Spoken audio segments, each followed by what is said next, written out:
Hello again. Today I thought we would have a look at some of my traction models. Traction being a broad term for trams, trolleys, interurbans, that kind of thing. One of the things that's really satisfying about modeling these kinds of small railways is that there's a tremendous scope for freelancing. There is something of a universal aesthetic to many of these models. So for instance, trams that you would find in North America, such as this one here, you could find very similar types in Europe, in the UK and Ireland, and so on. And these models are very easy to upgrade, to paint, to customize, and they bring a lot of character to your layout. The thing is that many of these were built in the 70s as cheap models, and you can also avail of inexpensive power units and so on. This model here that you're looking at is a Tyco HO scale trolley. Came out in the very early 70s. A similar one was also released by Mehano, and a very nice one was released by Rivarossi. These Tyco ones have a super little motor inside them. If you see these things on sale at shows and so on, and you often do, they're well worth purchasing. They're well worth buying. And you can, with a nice little paint job and a small bit of a customization, you can make very attractive models that provide a nice break from running trains, you know, like mainline trains and big trains and so on your layout. Be a lot of fun in terms of running, because these traction companies, these trolley companies, the interurban companies, they have a remarkable range of equipment that go with these, and the American ones, particularly the interurban ones, can be seen even pulling things like 40-foot boxcars. They deliver freight as well. So it's a very diverse modeling thing you can get into, and because these are not branded or as any particular, you know, company or location, they suit anything on my layout. They work really well.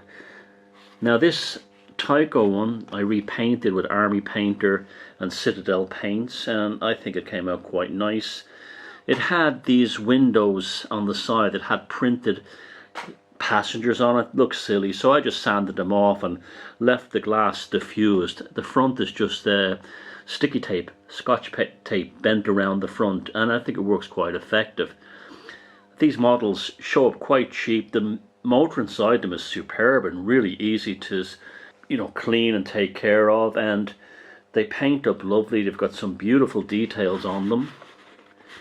As you can see, they have a tremendous element of charm about them.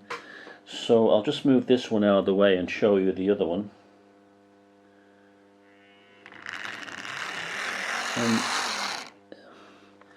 Now this other tram here is an interesting one. It's something of a scratch-built model I found in a lot, or came upon a lot, that appeared to be a diesel tram, possibly from a Scandinavian, Norwegian or Swedish company, and it's made in cardboard. The power chassis for this model comes from one of these Lima. It's supposed to be a Davenport American shunter, but it's been produced in every possible railway company and livery in the world, and none of them are prototypical, but it's a 1970s train set classic, and Lima must have made millions of them.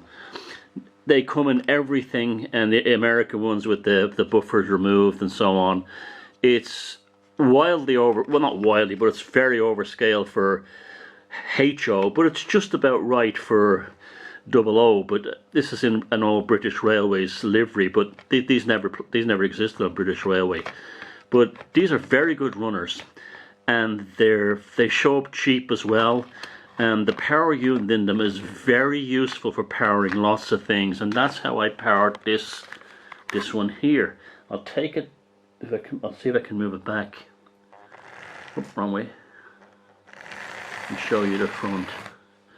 Now this was a diesel tram. It had a little radiator on the front, and I converted to an electric one.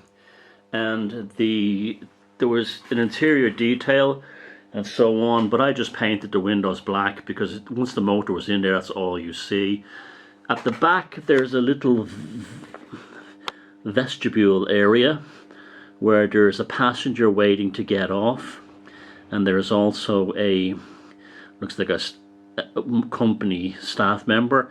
The roof I created the pantograph and electrical fittings, and so here we have two quite attractive models in the traction modeling genre. And this is the first video. I can only show two running at a time on the DC part of my layout, and so I'm going to leave this with them running just to give you a flavor of traction modeling and why I think it's so interesting and has so much potential, not just for small layouts, for big layouts too. You can do a lot with them, and they can, I mean, their models are actually, I mean, look at this Tyco one. That's a beautiful model with detailing on it, and with a bit of painting and a bit of weathering and a bit of TLC, you have yourself a very plausible model. So let's get them running.